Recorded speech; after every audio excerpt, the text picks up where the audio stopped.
Hey everyone, it's Melinda with Tailored and Teal.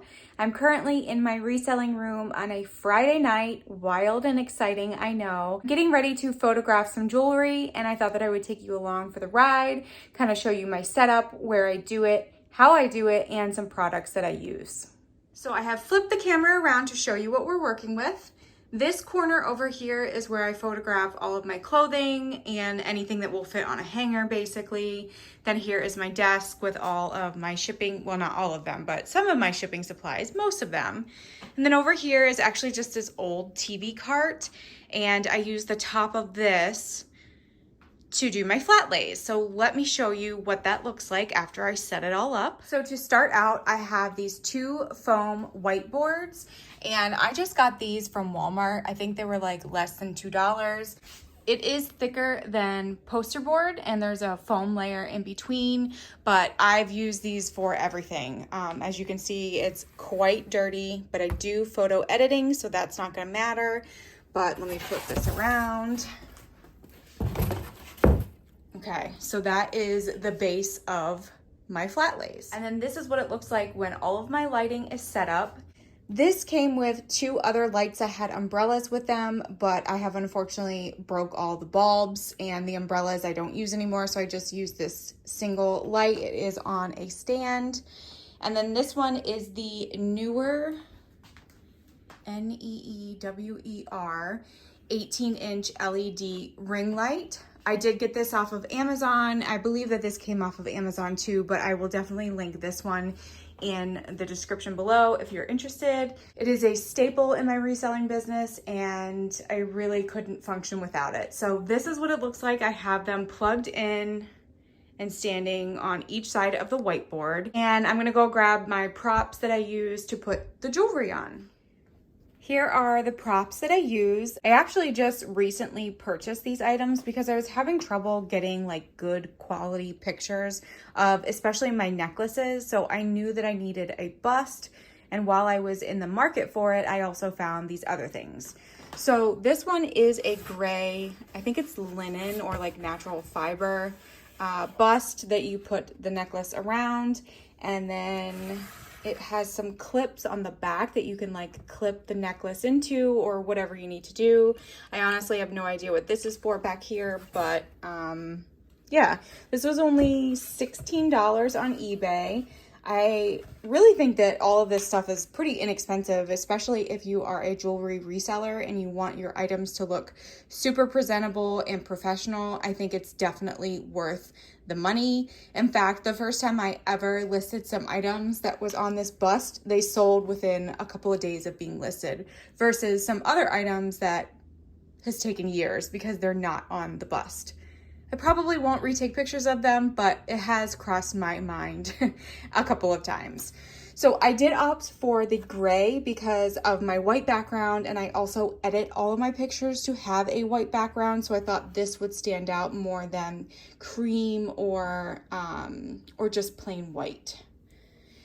Then we have this little ring holder or ring display. This is like a faux suede, just made in China. This is great to display any rings that you have.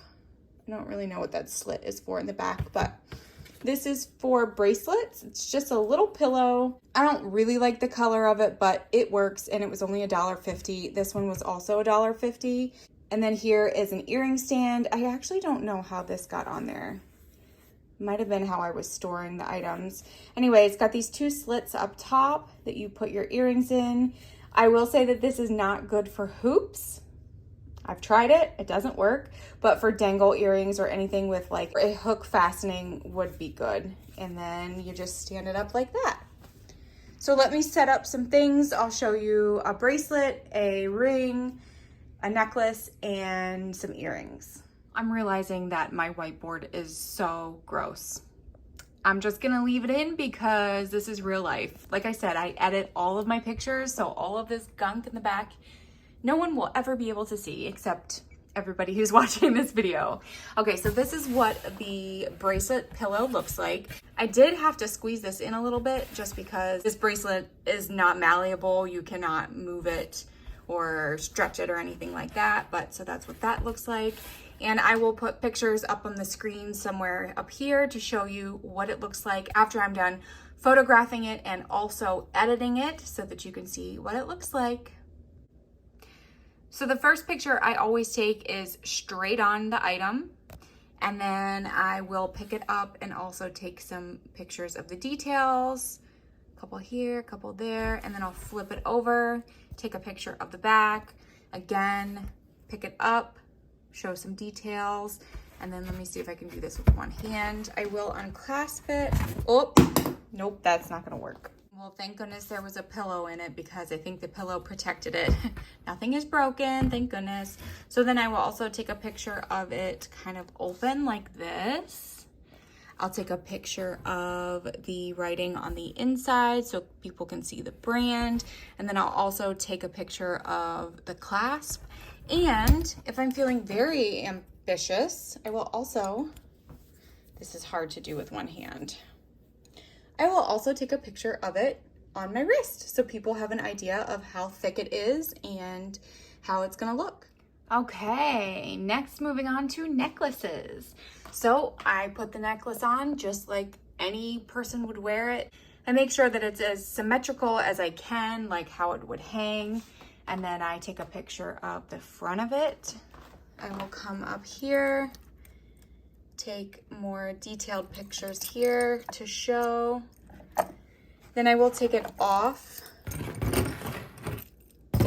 lay it down. I will take some pictures. There's a little bit of wear up here, so I will take pictures of that. I do take a picture of the chain and the extender. If there was a brand tag, I would take a picture of that too.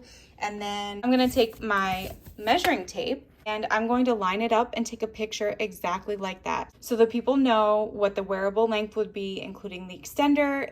That way I don't actually have to spell it out in my listing. It's all right there and people can just take a look at the pictures. And then the last picture I will take is a picture of the back and its components. Pretty easy. I really love the look of this little ring holder. It's so cute, but yet just makes a world of a difference. For rings, I obviously will take a picture of it straight on like this. And then I actually will pick this up and take more detailed pictures of the side, the back, and then the other side. I will take it off. If there's anything inside, which I do not believe, I'm sorry, I got too close, which I do not believe that there is. Oh wait, there is a marking in there. So I'll take a picture of the marking. And then I will actually put the ring on and take a picture of it this way so that people can see how it fits on a finger, show some of those details there. And then I also will show the back of it. Even though I already showed it, everything on here, I just feel like people like extra pictures, and the more pictures, the better. I have talked about this free tool in one of my other videos. I can't remember which one, but it is just from the website Zales. If you just Google Zales ring sizer printout or something like that, this will come up and you don't have to do anything to it. You don't have to like minimize it, make it bigger, make it smaller. It comes out perfect the way it is. And then you just take your ring and you just line it up. No, it needs to be smaller than that. So then you just line it up. Then it says over here, measure, place the ring on top of each circle until you find a perfect match. The match should perfectly fit the inside ring. Okay, so I think it's between a 6 or a 6.5. I'm leaning towards more of a 6.5 because my finger is a 5.5 and it fit on there pretty well. And so I will take a picture of this showing the customer, you know, what size it says it should be. And that's it for rings. Next up we have earrings. I am using the earring card and I just slipped the hooks through it just like that. I take a picture of the front as always, and then these are, kind of blending in with the card. So I actually am going to pick them up in my hand and take a picture that way so people can see that it's not really cream colored. It's more of a clear iridescent color. Show some of the details of the gold tone. And then I flip the earrings over and take a picture of the backs. And in this instance, I'm also going to place them in my hand so that people can see the coloring because, you know, white on white is kind of hard to see. And one kind of bad thing about the ring light, especially when you're doing flat lays, it will show a huge reflective mirroring effect on it. So that's another reason why I like to place it in my hand so that I can tilt it and not get that ring light in it. I'm going to use the same trick that I use for necklaces. I'm just going to line up my measuring tape and take a picture of it like that. And that reminds me that I did forget to mention about measuring bracelets. I won't necessarily measure it and then take a picture of it because measuring it, holding it with one hand, and then trying to take a picture is really hard. So later I will just measure the inside of it and then put that in the listing as to what the circumference is. And then the last thing I want to show you are pins or brooches. So I don't really have a good setup for this. I usually just either put it in my hand, take a picture like this, lay it down flat, take a picture like that. Sometimes I will line it up on the top of my earring holder and take a picture like that. But because the pin on the back of it is crooked, it's not really letting me do that. Sometimes I will lean it up like that, but because there's dangles, that's not really gonna work. So I'm probably just gonna do a flat lay, just straight on the foam board, take a picture like this. Then I'm gonna hold it in my hand, bring it closer, make sure all the dangles are out, show that there is a little bit of wear here, a little bit of wear to the jump ring there. Flip it over, again, lay it down. And then I'll even take a picture of it flipped open so people can see that it is functional. And then there is also a name on the back, and I will take a picture of that too. And that is how I photograph my jewelry.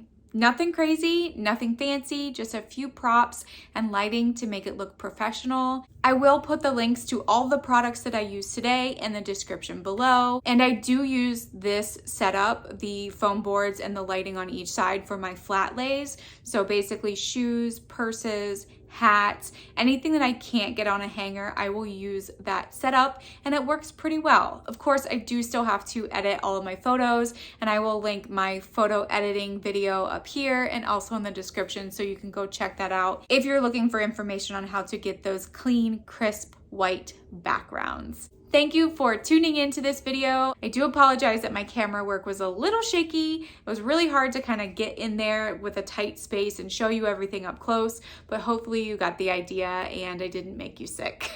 Before you leave, please make sure to give this video a thumbs up, and if you are not a subscriber and you like tips and trick videos like this for reselling, feel free to hit that subscribe button. We would love to have you here, and as always, I will see you in the next video. Bye!